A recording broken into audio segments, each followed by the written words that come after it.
Don't Let Go. The film starts with Ashley Ratcliffe, Storm Reid, calling her detective uncle Jack, David Oyelowo, to pick her up from the movies since her father forgot and her mother is too busy. Jack gets her and takes her to a diner for a meal. They discuss Ashley's father Jack's brother Garrett, Brian Tyree Henry, an aspiring musician drug dealer whom both of them see as a screw-up. Jack promises to set Garrett straight. The next day at work, Jack gets a phone call from Ashley, who says that Garrett appears to be trying to do better after Jack apparently re-aimed him for neglecting his daughter. Hours later, Jack gets what sounds like a frantic call from Ashley. He rushes to her house and finds Garrett dead, along with his wife Susan, Shinelle Azoroh, lying on the floor in her own blood. Their dog Wilco is dead too. Jack then tensely walks up to the bathroom, and to his horror, he finds Ashley dead in the shower. The case is ruled a murder-suicide, and Jack feels responsible for what he told Garrett.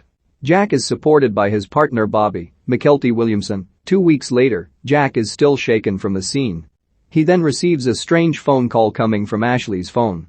He checks the evidence room for her phone and finds it there, meaning it can't be some kind of prank. He takes the phone and goes back to Garrett's house, where he starts speaking to what sounds like Ashley's voice. Jack is in utter disbelief. Bobby visits Jack to let him know that Internal Affairs is considering Jack as a suspect in his family's deaths. He is interviewed by Iowa agent Roger Lee, Byron Mann, who presses Jack with questions on what motivation he could have had to get rid of his family, like perhaps he was attracted to Susan and wanted Garrett out of the way. Jack gets another call from Ashley. She starts repeating the same conversation she had with him right before she died, mentioning how Jack gave Garrett an earful and ordering a garlic chicken dish Jack always recommended. As he walks around her house again, Jack asks Ashley to walk to the shed outside and tell him what she sees.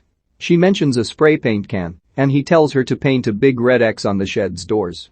Moments later, Jack closes the doors outside and sees the big X, to his surprise.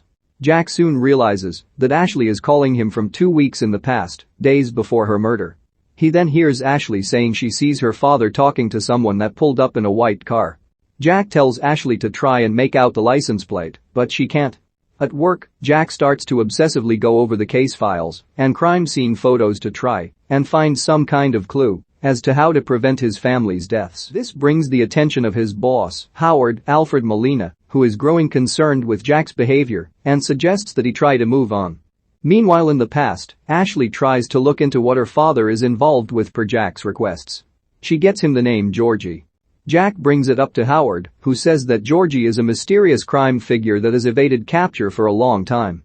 It is believed that Garrett had drug dealings with Georgie that went bad, which led to the murders. Jack continues to investigate and realizes the murders were staged. Ashley calls Jack again and says she found Garrett's day planner with Georgie's address. She tells him that she and Wilco are walking toward Jack's house, but Jack urges her to turn around due to past Jack not having any idea what is going on. When Jack gets back to his house, some gangsters drive by and shoot at him. He is shot in the side, but is otherwise fine. Jack takes himself to the police station and goes back into the evidence storage room with Bobby, who tries to send him to the hospital. Jack gets called by Ashley again, but he continues to dodge the truth to her and only tells her to call the cops and tell them to arrest Garrett because someone is coming to kill him. He also mentions drugs that were found under the bed from the crime scene. Jack gives her Bobby's number to let him know that she needs help just as he passes out from blood loss. Medics show up to revive him. Ashley goes to Jack's house and asks him questions that he has no idea about. She becomes angered due to her belief that Jack is messing with her and keeping something from her. She tells him to leave her alone. When she returns home, she sees Garrett playing the guitar while Susan watches. Ashley tries talking to her parents. It later leads to her and her family's murders again, only it happens a day earlier than it originally happened, and Ashley is found dead in her bedroom as she tried but failed to escape from there. This erases the current timeline that Jack was in. Jack remembers what has happened, and he and Bobby arm themselves as he thinks Georgie's thugs are going to come after him again. In the past, Ashley, still alive, rides her bike to the warehouse where Garrett is meeting with Georgie.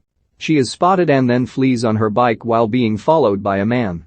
As she crosses the barrens, her backpack falls and gets wet, which is something Jack recognizes from a crime scene photo in which Ashley's bag was found wet. Ashley manages to evade the thug, and she calls Jack, who is attacked and shot at again. He tells her to go to a diner, which he also goes to, and sits in the same booth she is in. He tests her by having her chew gum and stick it under the table, which he then pulls off and describes to her. He tells her that they are communicating 2 weeks apart from each other, and he tells her that she and her family will be murdered if they don't stop her father's involvement with Georgie. Jack goes back to the police station to look inside the evidence room. Howard and Bobby confront him as he tries looking for Ashley's backpack. After he tells them some information he learned from Ashley, Bobby chimes in that Roger Lee's license number matches the one that Ashley gave Jack, meaning that Lee might be Georgie. Howard then states that Georgie isn't one person, but a whole group of dirty cops involved in major criminal activities. The three drive off outside of town to continue an investigation. Just when it appears that Howard might be involved with Georgie, Bobby shoots him dead and reveals himself as the one who killed Garrett, Susan, and Ashley. In the past, Bobby becomes aware that Ashley has been snooping around and he goes to take care of her and her family. Present Bobby is getting ready to kill Jack as he is trying to get in touch with Ashley.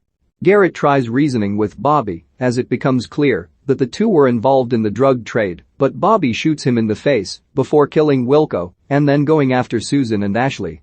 He kills Susan, but Ashley makes it out of the house after smashing her bedroom window since Jack told her she couldn't get it open. She runs to Jack's house for protection, and Bobby follows her. Ashley gets Jack's attention, and he sees what Bobby is up to. Before Bobby can kill Jack in the present, Jack shoots him dead in the past. The bad timeline is erased. Jack comforts a crying Ashley. Jack Ratcliffe's brother Garrett and his wife Susan and daughter Ashley are all killed in what appears to be a murder-suicide. However, Jack gets a call from Ashley from 2 weeks in the past just before her death. Jack does what he can to prevent her death by finding out who really killed her and her family, but he hides the truth from her. From Ashley's own investigation into her father's dealings, she gets the name Georgie, whom Jack's boss Howard says is a mysterious crime figure that has evaded capture for a long time. When Ashley starts questioning things and Jack can't answer her, she stops talking to him, and her death happens a day earlier than before. In the new timeline, Ashley escapes one of Georgie's thugs after she discovers their meeting place. She and Jack soon learn that Jack's partner Bobby was the true killer involved with Georgie, which is really an entire organization of dirty cops. Bobby kills Howard in the present timeline, while his past self goes to kill Ashley and her family.